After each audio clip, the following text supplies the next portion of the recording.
Olá, meu amiguinho. Nós vimos em sala de aula as figuras de linguagem. As figuras de linguagem, elas embelezam, elas poetizam a palavra e deixam um discurso mais adequado. Em contrapartida às figuras de linguagem, a gente tem o que atrapalha, são os vícios de linguagem. Como a gente está vendo na tela, são desvios das normas gramaticais. São palavras ou construções que desvirtuam, deturbam ou dificultam a manifestação do pensamento. É o lado contrário da poetização da palavra. Eu trago alguns exemplos aqui e algumas situações que direcionam aos vícios de linguagem. A primeira delas é a velha conhecida já lá do 9º ano, que é o pleonasmo. Mas lembrando que o pleonasmo nem sempre é um vício. O pleonasmo vicioso é aquele que não é aceitável. É um vício de linguagem. Um exemplo nós temos aí: vamos entrar para dentro, subir para cima, descer para baixo, ambos os dois, morrerás morte vil. Isso é o pleonasmo vicioso, que é a repetição de palavras desnecessárias. Em contrapartida, a gente tem o pleonasmo, que esse pode, esse é chique, esse é figura de linguagem, que é o pleonasmo erudito ou gramatical. Eu trago um exemplo aí para vocês de Camões: não os venci, venceram eles a mim. Uma segunda circunstância que constitui um vício de linguagem é o solecismo. Eu deixo aqui marcado em vermelho, que é o desvio sintático da língua. Se é um desvio sintático da língua, é erros que ocorrem na concordância nominal, verbal, na regência verbal nominal. Exemplos: haviam alunos naquela sala, quando na realidade o verbo haver deveria ser usado em terceira pessoa, havia alunos naquela sala. Um outro exemplo de regência: assistir o filme. O verbo assistir é transitivo indireto. Se ele é transitivo indireto, ele exige uma preposição, então deveria ser assistir ao filme e não o filme como está aí.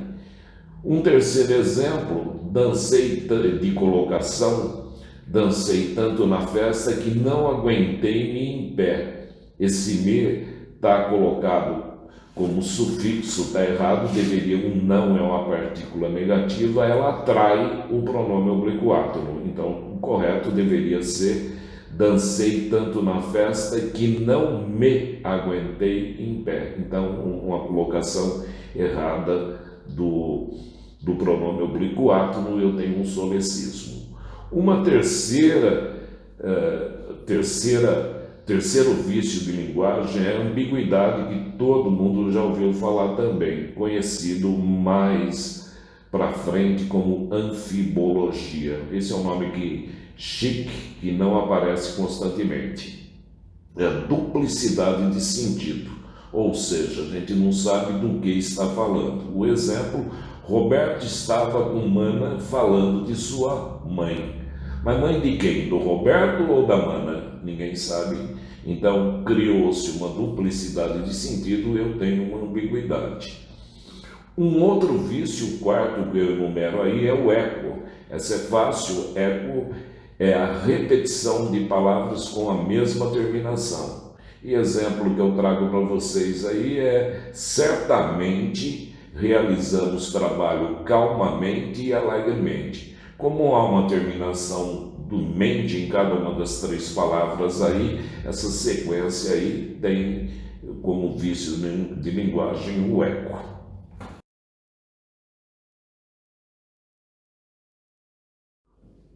O quinto vício de linguagem que eu apresento para vocês é o cacófato. O cacófato, que vem de caco, do grego, que é ruim. Então, cacófato ocorre a nível fonético. O que vem a ser isso?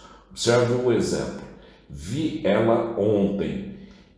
A última sílaba da palavra anterior, juntando com a primeira da posterior, então dá vi ela. Uma outra: eu amo ela. A sequência da última sílaba, o mo, e mais a primeira da palavra posterior, ela vai dar moela. Então, nível fonético, na leitura rápida, eu percebo que sai uma outra palavra. Então, eu tenho cacófato. Depois eu tenho um outro vício de linguagem, que é o hiato. Hiato é a repetição de vogais no discurso.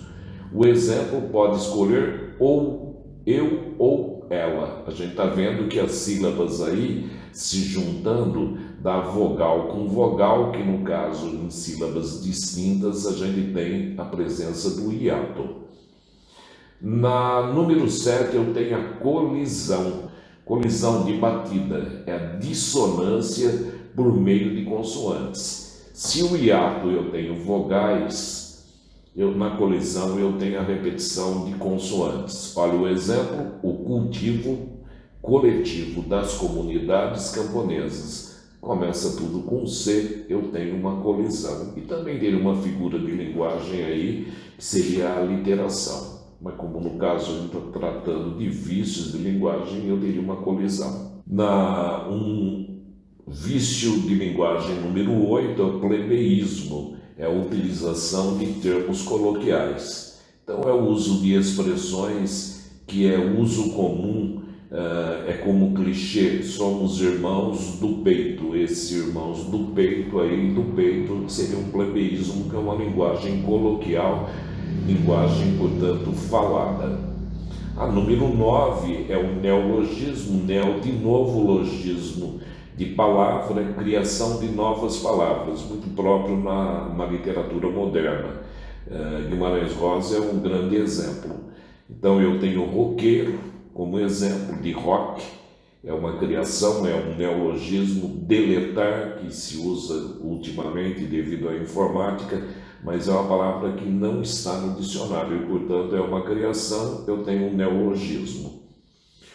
No item número 10, o arcaísmo, uso de termos fora de época, ou seja, não é errado, mas em contrapartida está fora de esquema, fora de foco. Ceroula, ao invés de cueca; vós-mecê, igual em você; quiçá, que seria talvez; botica, um lugar de farmácia; assento, daí vem a palavra assentamento, significa moradia. Então são palavras não erradas, mas palavras utilizadas num momento fora de época, em dissonância com o momento atual. E a número 11, o gerundismo, é o uso excessivo do gerúndio. Esse é um grande problema da língua, porque o gerúndio ele não significa ação terminada, mas em ação de, dando continuidade. Se vou estar telefonando, é ad eternum, então eu vou telefonar, não telefonando. O gerúndio é complicado ser utilizado, porque significa uma ação que não vai acabar nunca.